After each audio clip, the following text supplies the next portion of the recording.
Well, good morning. Thanks for joining today's workshop. We'll wait just a little bit here as people begin to enter in today's session. Thanks for joining us today.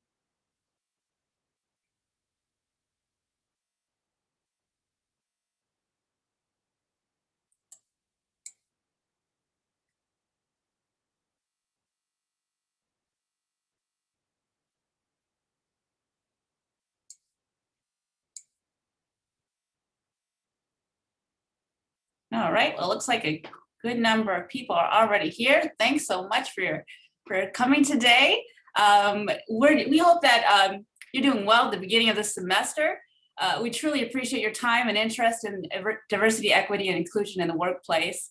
This workshop is part of the 30-day challenge brought to you by the Boerigter Center for Calling and Career. And today's session is in partnership with the Center for Diversity and Inclusion. So this presentation will go to about 11:50 today. So if you need to hop off at any point, feel free to do so as it's being recorded. And we'd also like to encourage you to check out the DEI and the workplace worksheet that's in your 30-day challenge workbook. This also includes reflection questions and action steps that you need to take when the session ends. So again, welcome to today's workshop, Diversity, Equity, and Inclusion in the Workplace, and we'll get started here in just a minute.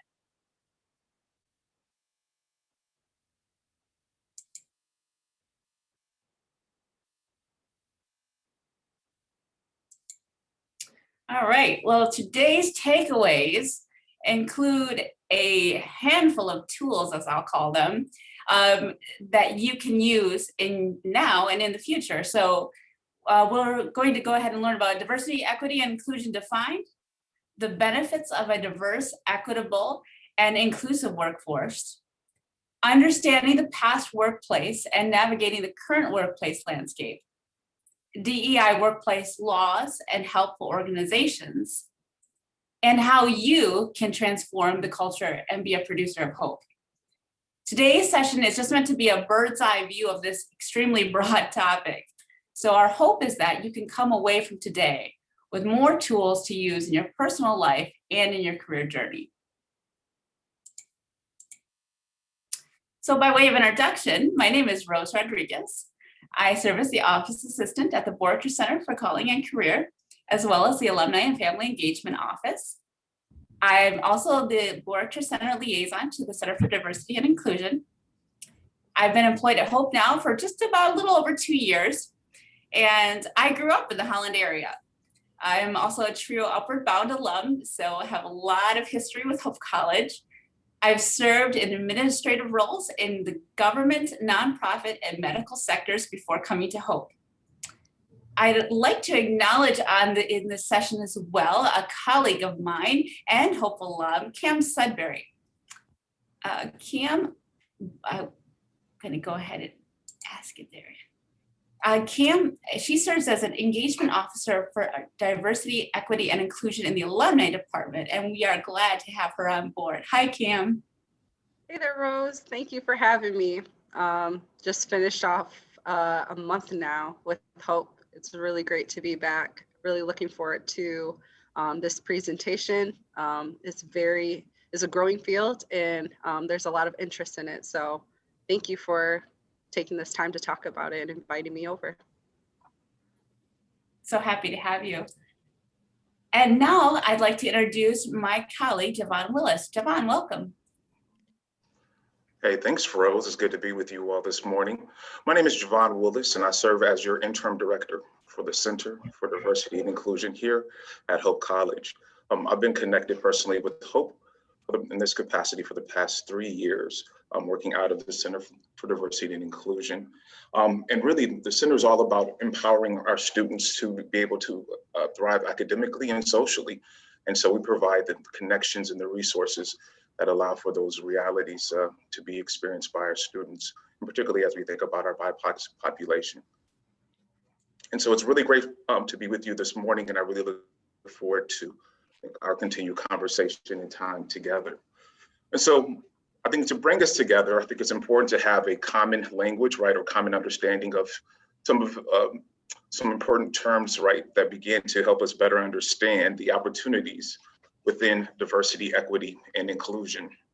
So we talk about diversity, you'll see a variety of different definitions, and one of the working definitions that we'll engage today is just the practice or quality of including or involving people from a range of different social and ethnic backgrounds and of different genders, sexual orientations, et cetera.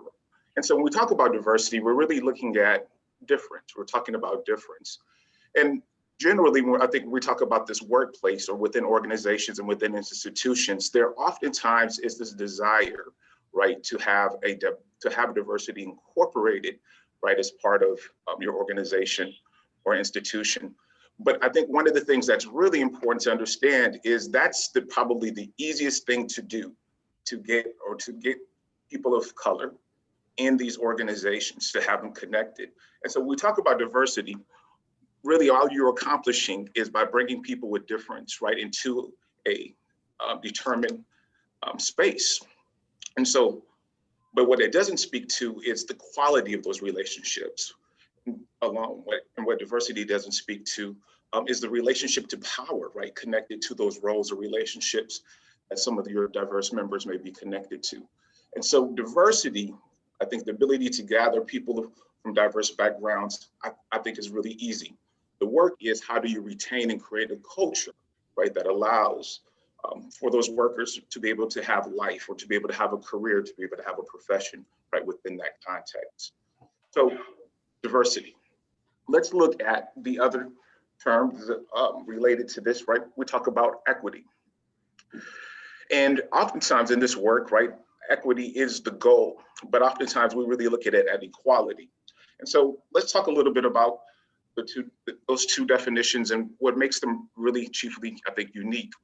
And so oftentimes the pursuit of equality, as we look at or think about the kinds of resources or things that are available to communities of people, it's really making sure that everybody gets the same thing across the board, right? And what it doesn't always look at, that equity really begins to look at, is the specific needs. And so everybody may not need the same thing. And so equity is a more critical way, I think, of looking at the needs and resources that should be available to individuals who are marginalized, right? To create an opportunity for greater equality. But equity should be the goal, not just necessarily this kind of template of giving everybody the same thing, because not everybody needs the same resources or access, the same amount of access to the same resources. And so it's really, I think, presents, I think, the ability and opportunity for us to look at who we're serving, right, and what those specific needs are. And you cannot do that if you're not able to acknowledge, I think, the identity of the individuals who may be diverse that make up your organization or group.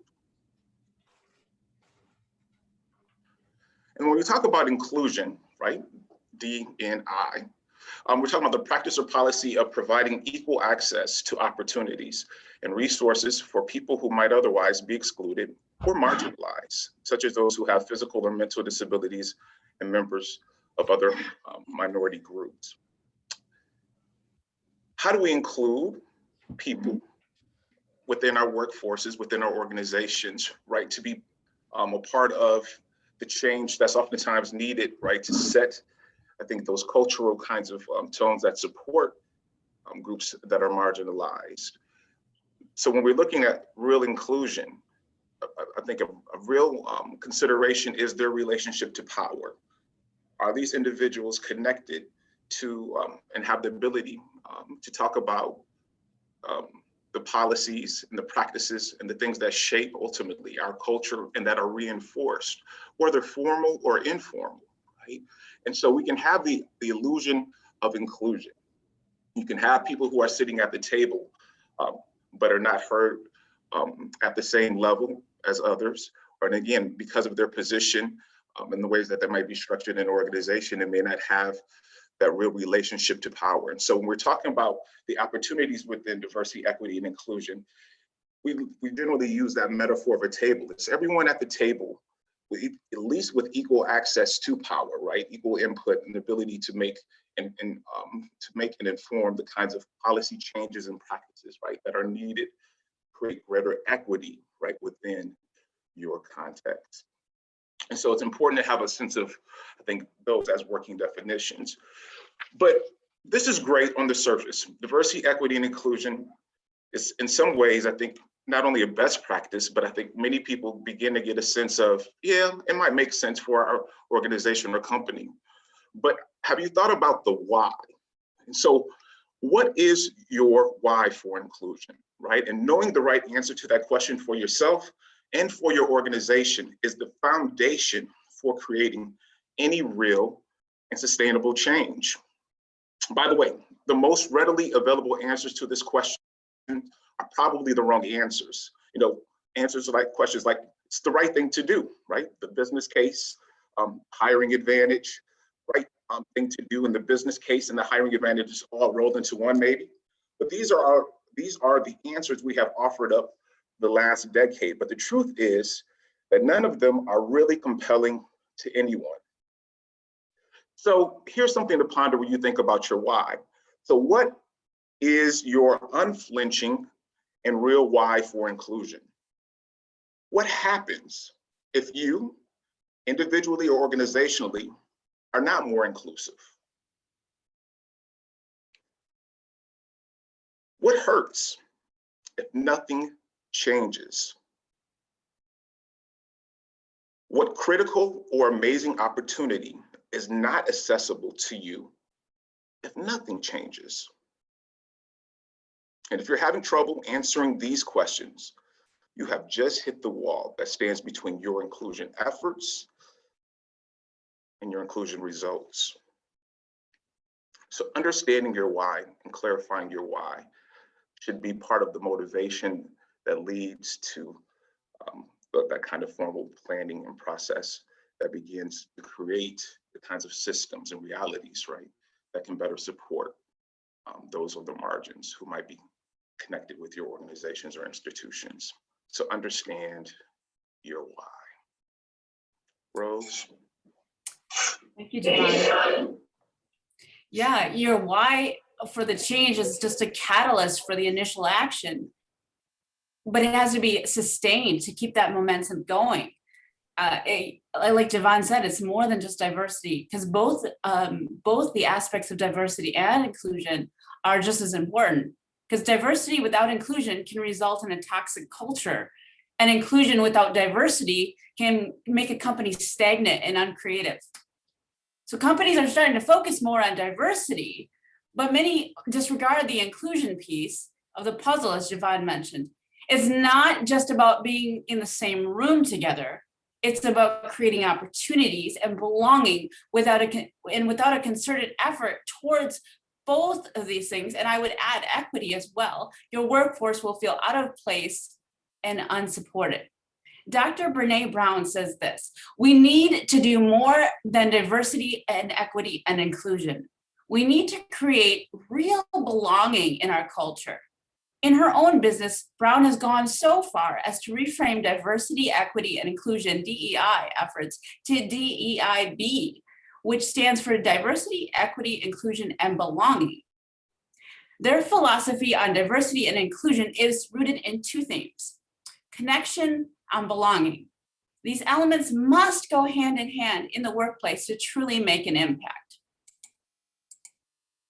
So I'm going to mention a few different advantages to a diverse and inclusive workplace, but I would like you to go ahead and drop in the chat your own thoughts on what would be an advantage in your mind to these efforts in the workplace. So go ahead, feel free to just drop ideas. What would be advantages that aren't listed here on this slide, but I'll go ahead and review each one that we have listed here. And when I'm finished, we'll go ahead and just look at your responses.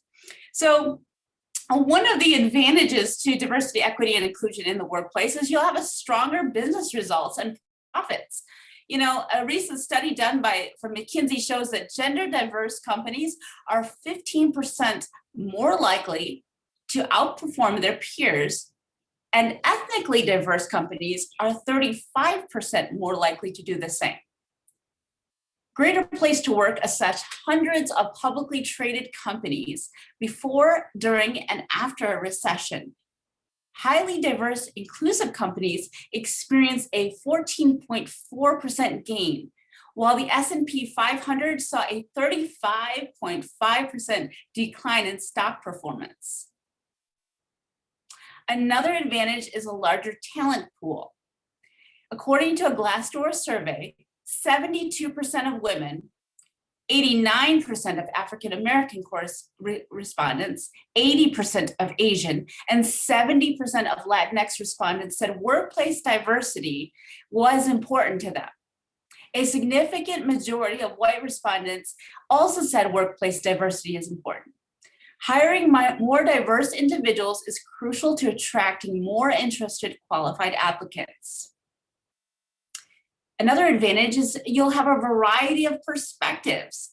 When employees of different backgrounds, different cultures, different nationalities, different perspectives come together, everyone shares a slightly different approach to the job or problem at hand. And that's a benefit as far as your success is concerned as a business and as an individual, I would add. But it's more than that. A diverse workforce also gives you better insight into your customers, because after all, your customers are diverse. And another advantage is increased creativity. Sameness breeds sameness. By not promoting DEI in the workplace, the organization will limit itself to its innovation and its creativity. One other advantage is increased productivity. Organizations need to be leaning into a more diverse workplace. They need to be looking at the more the diverse your workforce is, the more diverse your brainstorming will be, the more diverse your solutions will be, and the more diversely productive your team will be. According to a recent McKinsey study, US public companies with more diverse executive boards have a 95% higher return on equity than do those with homogeneous boards. That's effective. And one more advantage that I'll speak to here is that you will have a global impact. A diverse workforce is crucial for businesses to succeed in a global market, point blank. And that's pretty self-explanatory. The more diverse the opinions and ways to go about things, the more we can reach more people within our world. So with that, I'm going to go ahead and take a look at our chat box and see if we have any items there.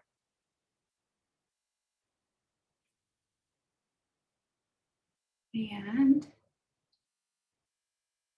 I'm having a little bit of technical issues. So Javon, if you see any in there, if you could let. Yeah, I'm seeing responses related to personal growth from being surrounded by others' perspectives, the ability to provide empathy towards each other, clients, employees that feel that they belong, put out better work in general, which is good for business, greater efficiency and quality of work, and to obtain a variety of views from many cultural backgrounds and see the different points of views that can significantly help the business. So those are a couple roles that are out there on the chat. Thank you so much. Wow, great insights. Very astute. There's so many advantages to this, but I just have one more question for you. Why are we seeing more efforts toward diversity, equity, inclusion in the workplace? That's the number one question on my mind. If there's so many advantages, why aren't we seeing them as much? And you know, the workplace is evolving. The workplace is changing. And so I'm going to take you on a trip back in time, and I'm going to share with you a little bit about the evolving workplace. So it has a lot to do with the past workplace environment. You don't have to travel too far back in our country's history to know that equality in the workplace has not been a top priority.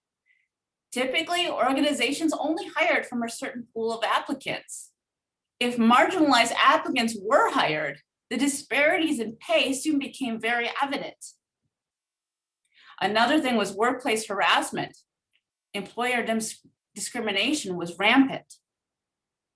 There were a lack of advancement opportunities, as well as a lack of pay equity.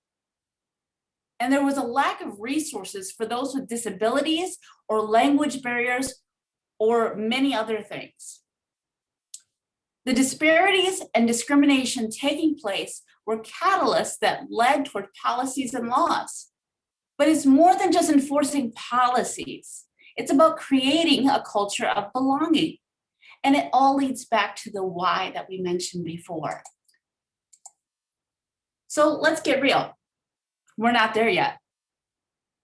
In my 20 plus years in the workforce, I've personally encountered many difficult workplace situations over the years. While I can look back at the many positive events and experiences, there are plenty of events that scarred my work experience. Many times I encountered stereotypes based on my gender, my race, my appearance, or my name.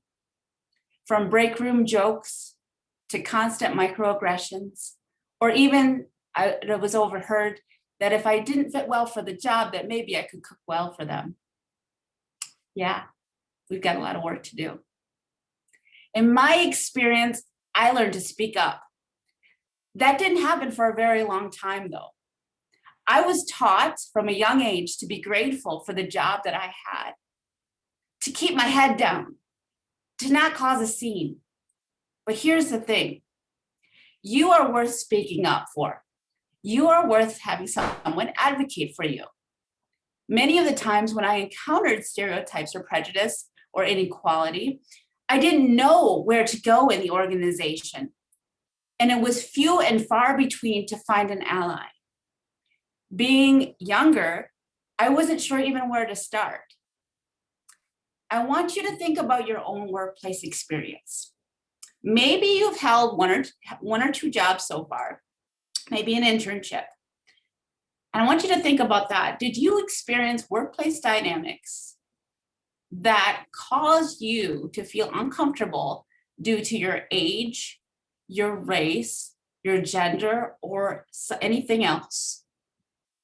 And did you know who to talk to in that workplace when these DEI concerns came up? Hopefully, as we go along in this session, you'll feel more equipped as you face real world situations in the future. As you enter each workplace, it's important to ask questions about the culture of that organization. Companies who truly value you as an employee will be leaning into sustainable DEI efforts and policies. So going back to where are we? Where are we in this DEI efforts? It's evident that the events of the past year have brought to the forefront the long-standing issues of DEI, not just in the workplace, but in the world. DEI is not a new issue. It's not. And it's been around for a while, just as we discussed, and it's still here. And unless companies are willing to do something about it, things will continue to remain the same, or maybe get worse.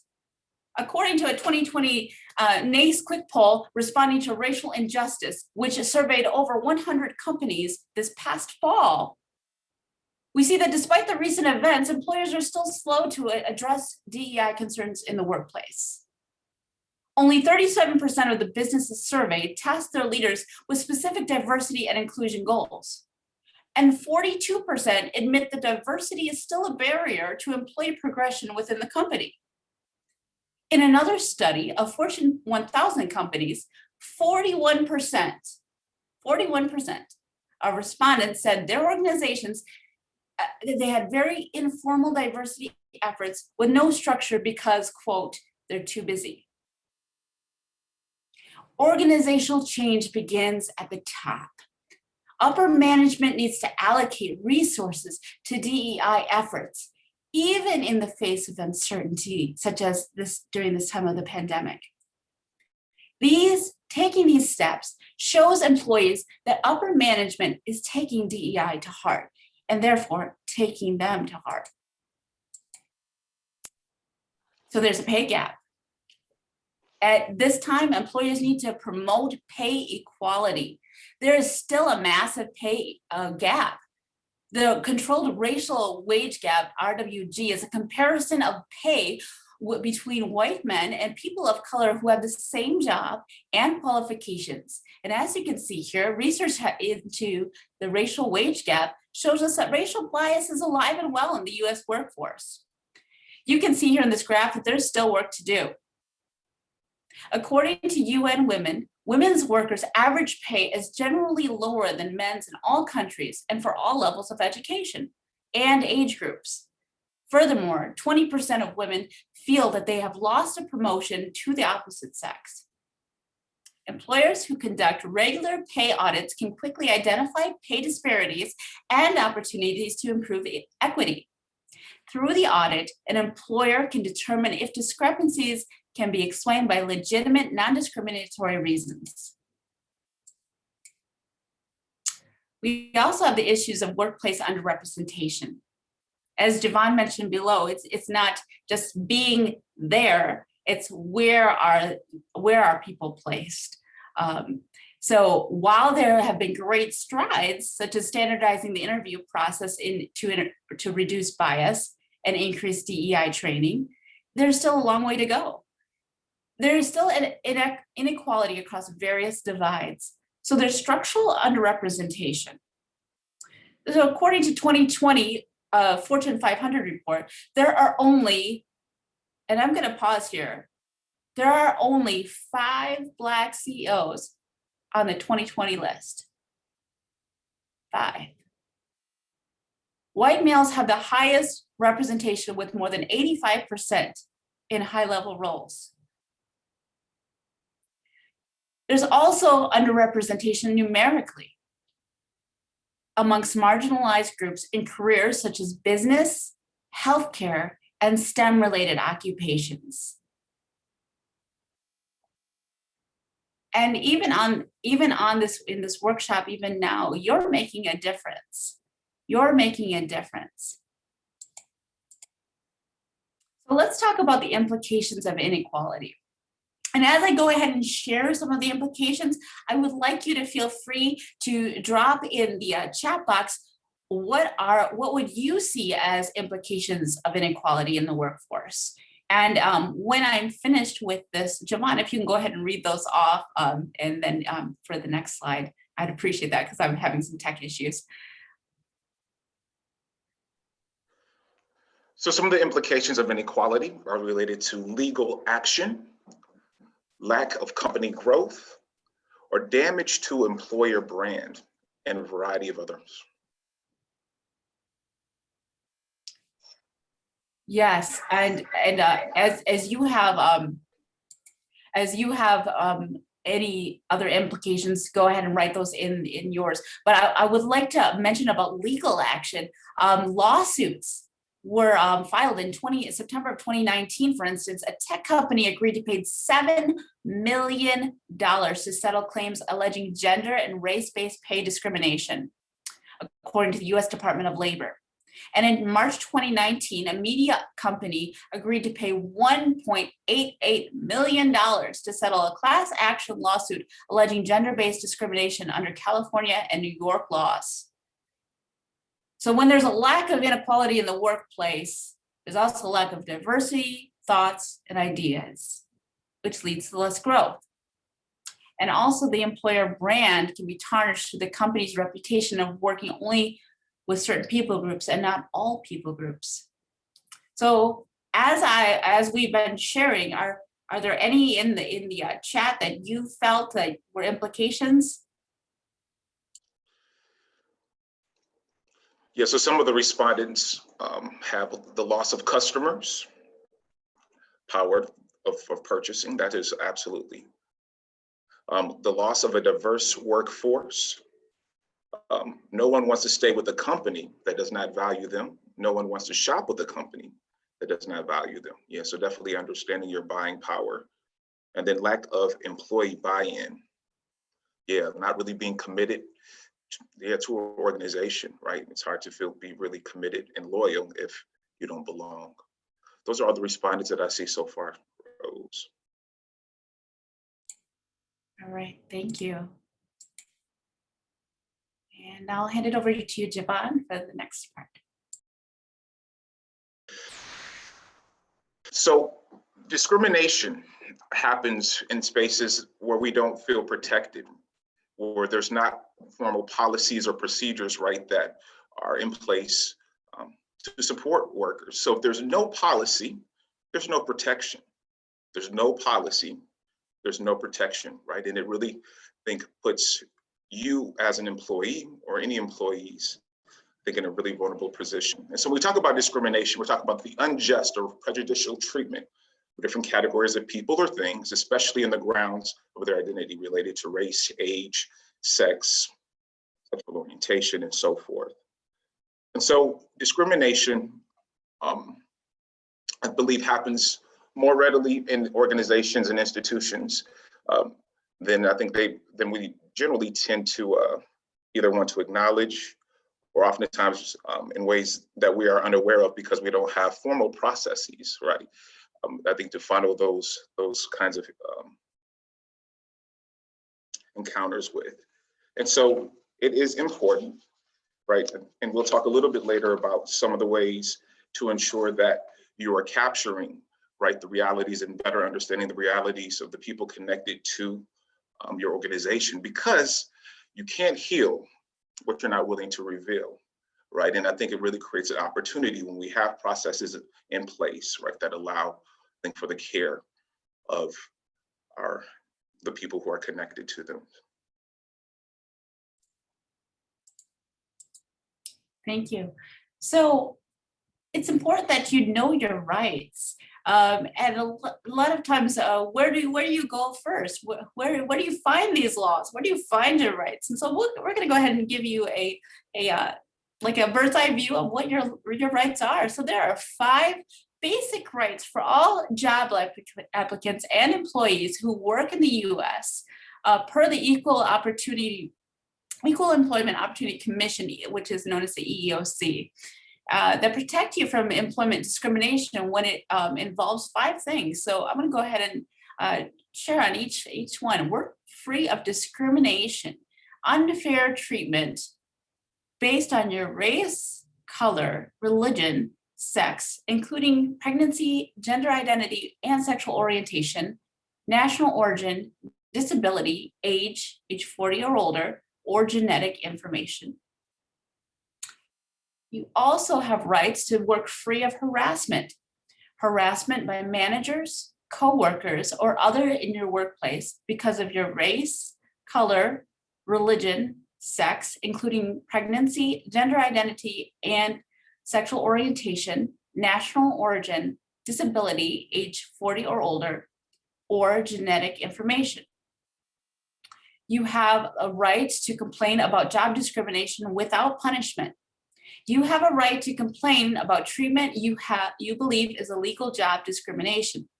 Your employer cannot punish you, treat you differently, or harass you, even if you report job discrimination or help someone else to report job discrimination, even if it turns out that the conduct was not illegal.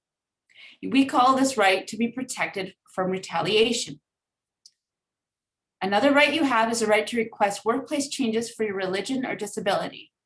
You have a right to request reasonable changes to your workplace because of your religious beliefs or medical condition. Although your employer does not have to grant every request, it should be carefully considered on each request and whether it would be possible. And lastly, you have the right to keep your medical information private. The laws enforced by EEOC strictly limit what an employer can ask about your health. In addition, you have the right to keep any genetic information and medical information you share with your employer private. In general, your employer should not discuss your genetic information or medical information with others. There are very limited exceptions to this confidentiality requirements in the laws enforced by the EEOC. You may also have additional workplace rights under federal, state, and local laws, under your company's own policies. For example, other federal laws require an employer to pay you a minimum hourly wage or to provide you a safe working environment. State and local laws may offer you a broader protection than the laws enforced by EEOC, especially if you work for a smaller company or believe that unfair treatment is because of your age, if you're under the age of 40, or for some reason that's not covered by federal law. Later in this presentation, we'll share where you can access all of these laws at your own convenience. So there are some labor laws, and here's just a few that there are that you should know about. The Fair Labor Standards Act, they ensure fair treatment of employees by employers. The Equal Pay Act of 1963 forbids separate pay scales for women and men. The Civil Rights Act banned employment discrimination on the basis of race, color, religion, sex, and national origin. The Age Discrimination in Employment Act banned discrimination against workers over 40 years of age. And the Americans with Disabilities Act requires employers to provide employees with reasonable accommodations in the workplace environment, and it prevents discrimination based on disability. So there's just a snapshot, but there are so many more. There are also some helpful organizations such as the Office of Federal Contract Compliance Programs and the Equal Employment Opportunity Commission.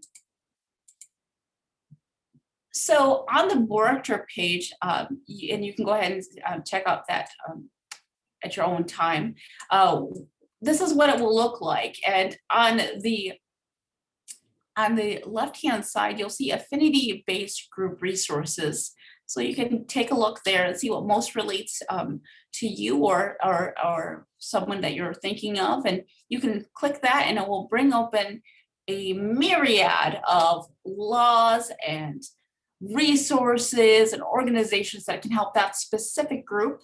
But also down on the bottom, there are general resources. So we update this on a regular basis so that you can be looking at this not only now, but in the future when you graduate. Wow, that's a lot of information. And where do we start? Where do we start? There's so many laws, so many rules, there's so much injustice. Can you and I actually make a change? Can we actually make something make a difference? And I beg to say that we can. And so we're going to go ahead and take a look at how we can make a difference. So we've talked about pushing past personal barriers. I want to talk a little bit about the imposter syndrome, family of origin, and collectivist culture. And I'm going to just talk about the imposter syndrome. And imposter syndrome is defined as that psychological phenomenon known as imposter syndrome that reflects a belief that you're inadequate and incompetent, despite evidence that indicates your skill and that you're quite successful. And as you think about yourself as a young professional, and I think in this place and time where we're seeing greater representation, I think that's one of the ways that representation really matters. When you can see yourself or people who look like you or that are representative of your identities in the spaces that you want to work and find a career, that's amazingly powerful. And it's so important. For me, when I think about that imposter syndrome, I remember the first time teaching in higher ed. I was at Grand Rapids Community College. And in my first semester, feeling really good about the experience. I was prepared. Syllabus was all set, content curriculum all put together. And I remember at one point standing in front of the classroom in some Birkenstocks and some plaid pants and my button-up shirt. And the reason I describe it in that way is because part of what I did not feel comfortable with was that was not who I am. I don't wear Birkenstocks, I don't wear plaid pants. As a matter of fact, I feel more comfortable in my Timbs. And the day that I was actually able to wear my Timberland boots with my jeans and my button up in the classroom, I would say that was probably a moment where I discovered I wasn't really acting out in full agency of myself, right? I wasn't comfortable in my own skin. When you're in that imposter syndrome, right? I think it's that uneasiness. And again, it has everything to do with identity. And so one of the warnings or ways that I think that's really important for you as a young professional is that there should be space for you to bring your full self, right? And so when we're looking at organizations or systems, sometimes they don't allow you to bring your full self. You know, I have friends and colleagues who wear dreads, and there are some work environments where they've been challenged. Can you have your own cultural hairstyles, right?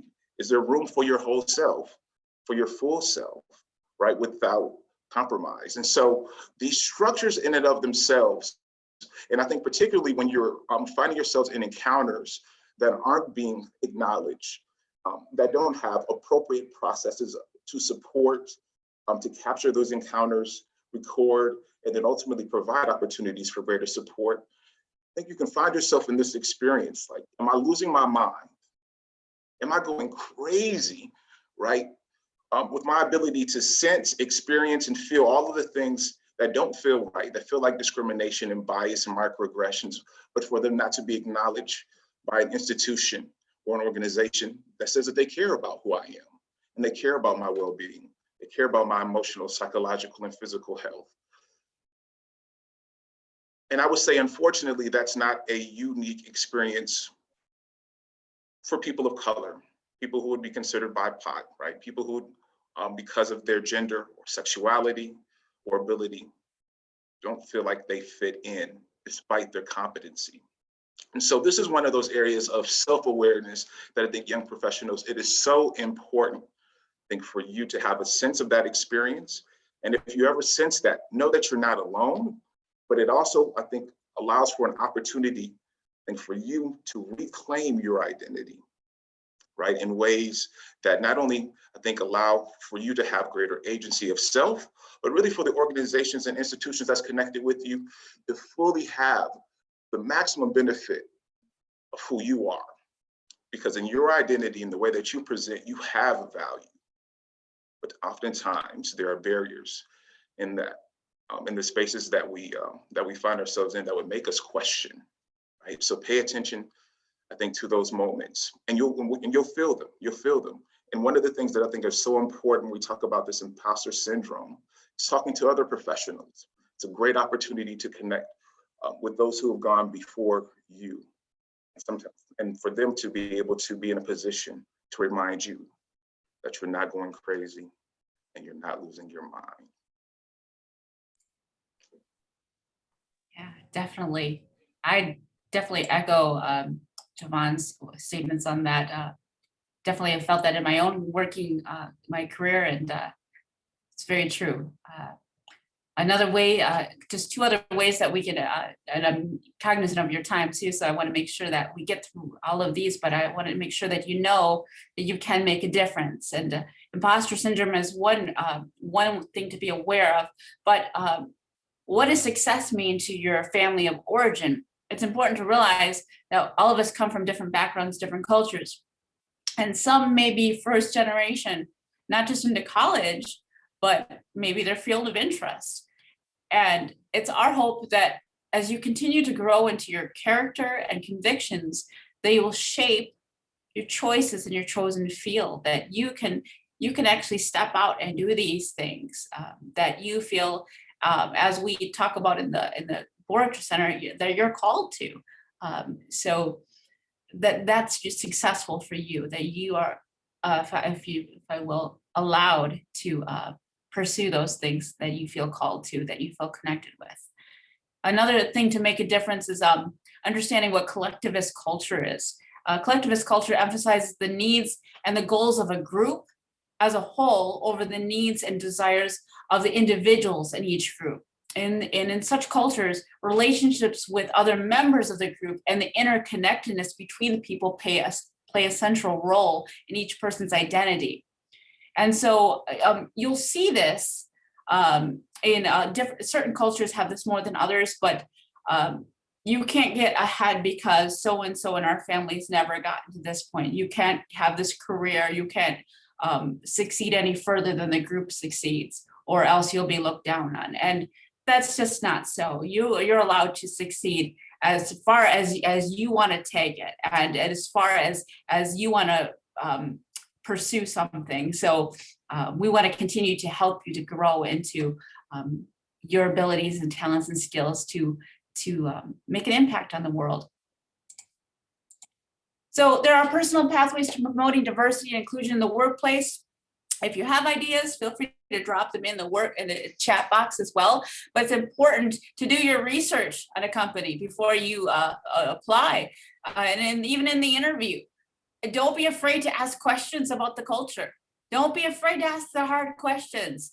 And like Javon said, Javon and I have had a great chance to talk about this session before we gave it. And we had a great discussion about, why it's important to discuss workplace culture before you apply for a job. And that's so vital because you're going to be there day in, day out. You're allowed to ask those questions.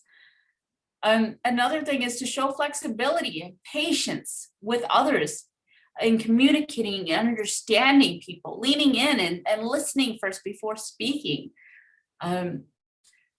Examine your own assumptions, your own prejudices, your own stereotypes, things that maybe you grew up that were normal to talk about, but avoiding those things, avoiding stereotypical jokes and humor. Learning to explore different cultures. And sometimes you just have to admit, I'm not familiar with that custom. I'm not familiar, but I have a willingness to learn from somebody different than myself. And then show respect for ideas that are different than your own. We're all going to have different beliefs. That's what makes the world go round, as I say. That's what makes the world beautiful. And so learn to have respect for ideas that are different than your own. And last but not least, see the humanity in every person. We're image bearers of God. And we need to see the humanity in each other and respect each other in that light. And I'm going to ask if, Giovanna, do you see any in the chat box that have been added?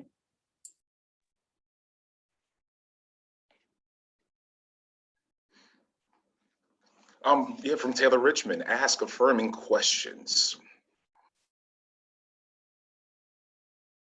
That's the only one that came up so far, Rose. Yeah. Great. Yeah, and I just, like we said, we want to get you thinking. We want to get you thinking of how can I be a producer of hope? And that leads to our next thing. There are many companies that are doing something about DEI, and not all companies are just not doing anything. There are companies that are doing something. And since 2020, many companies have revisited or created DEI policies and procedures. And they've gone through and they've done pay audits. They've standardized the interview process to reduce bias. They've increased DEI training. That is wonderful. And we hope that they'll continue to lean into these things. At Hope, and I've heard President Scogan say that we are people of salt and light. We are people of hope. And this is true. Whether the workplace or on campus, it's vital that we need to live into these ideals, that they just not be something that we say, but something that we are. And Hope has a notice of non-discrimination that reads as follows. Hope College seeks to be a community that affirms the dignity of all persons as bearers of God's image. It is Hope College's policy not to discriminate on the basis of age, color, disability, family status, genetic information, height, national origin, pregnancy, race, religion, sex, or weight, except in the event of a bona fide occupational qualification. Hope College is an equal opportunity employer. And Javon, I'd like you to share a little bit what students can afford themselves while on campus, either as an employee or a student. Yeah, absolutely. And so at Hope, one of the things that we have in our reporting discrimination and harassment is just that a process that's really informed through our Title IX office, right? And so that allows for any organization that has any federal funding, right, has to follow these Title IX or have these Title IX protections. And with the discrimination and harassment reporting form, right, it just allows for the ability for us to capture for any of our students, faculty, or staff here at Hope to report the incident and for a formal investigation, right, to be able to take place. But not only is that important in terms of, I think, the ability for an investigation, but also I think it provides an opportunity for us to provide support to those who are targeted, right? And I think one of the things that is amazingly distracting, I think, for any student is when they're facing these encounters, right, in the middle of a semester. I can't think of anything else that can really make your day and make you feel some kind of way, right?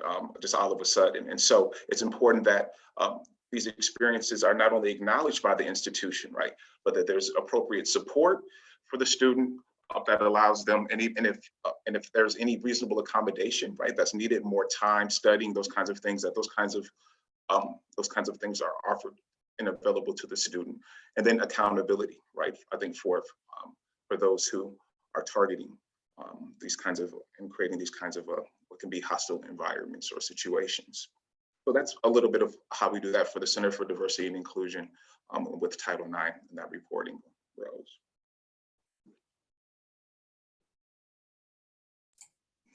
All right, and as we end out today's session, we just want to thank you for joining us today. If you have any questions, we're going to stick around here just a little bit here. You can either add them in the chat, or you can actually email either one of us. So I've added our emails here to the slide deck so that you can contact us directly if you just want to send a private question to either one of us. We're happy to help. And if you see either of us on campus, feel free to chat. Definitely here for you. Definitely want to encourage you in your journey, not only through your college experience, but in your career journey as well. We also encourage you to take some time to just review your the pages for the DEI work in the workplace worksheet in your 30-day challenge workbook. And I'm not sure if you see any questions there in the chat. Javon, do you see any there? No, not currently. I just see a lot of thank yous, and thank you all so much for connecting. And remember, understand, know your why. Right? What are the opportunities or ways, right, that our company can grow, expand, and be innovative, right? And I think when I think about innovation, there's nothing like that. I think that can serve an organization or a business better. And we've already even seen demonstrations of that as we navigate these COVID-19 realities, right?